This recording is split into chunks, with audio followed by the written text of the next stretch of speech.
Hello, honey, welcome. We are together with one perfect Olympic question. Now here m to the 4 plus 4 equals 0. He wants us to solve this question. Let's first approach here from a different perspective. So what do I mean? If I express this m to the 4 minus 4 times m squared plus 4 times m squared, I wrote plus 4 is equal to 0. Now here is my purpose. Add some algebraic expressions to it. Take it out. To obtain different identities. Then continue with this. What else can I do here now? Over here, part m. m to the 4th plus 4 times m squared. I group it as plus minus 4 times m squared. What will this grouping do for me? I know the expression here from somewhere. So I'm trying to get this. Look what the expression shown here will give me. M squared plus 2 parentheses squared minus. Subscribe, hey, I'm telling you. 2 times bracket square of m will help me get the equation equal to 0. So here I am. What e's can I use? I immediately think of this, the expression I call a squared minus b squared, assuming a minus b times a plus b. Then if we use it in our question, if m squared plus 2 minus 2 times m times in brackets, m squared plus 2 times m, we get the equation equal to 0.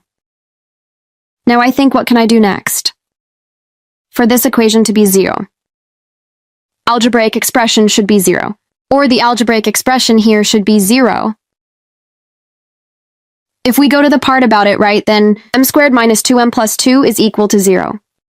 Or m squared plus 2m plus 2 is equal to 0. I'm trying to look at the delta of this expression right away.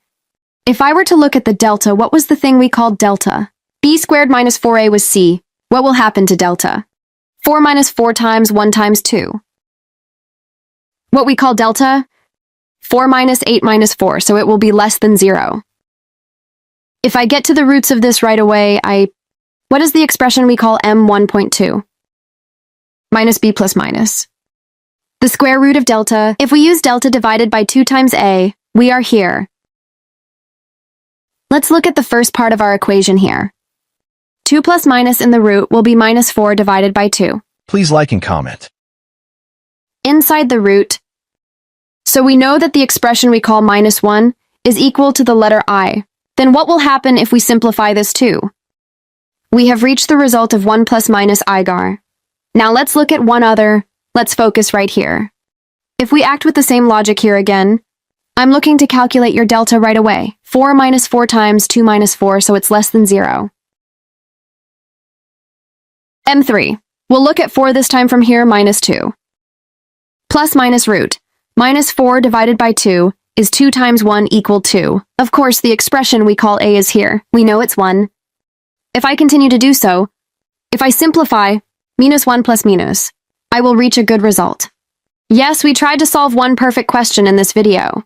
If you think the video is beautiful and informative, don't forget to subscribe to my channel and like and follow. See you, bye-bye!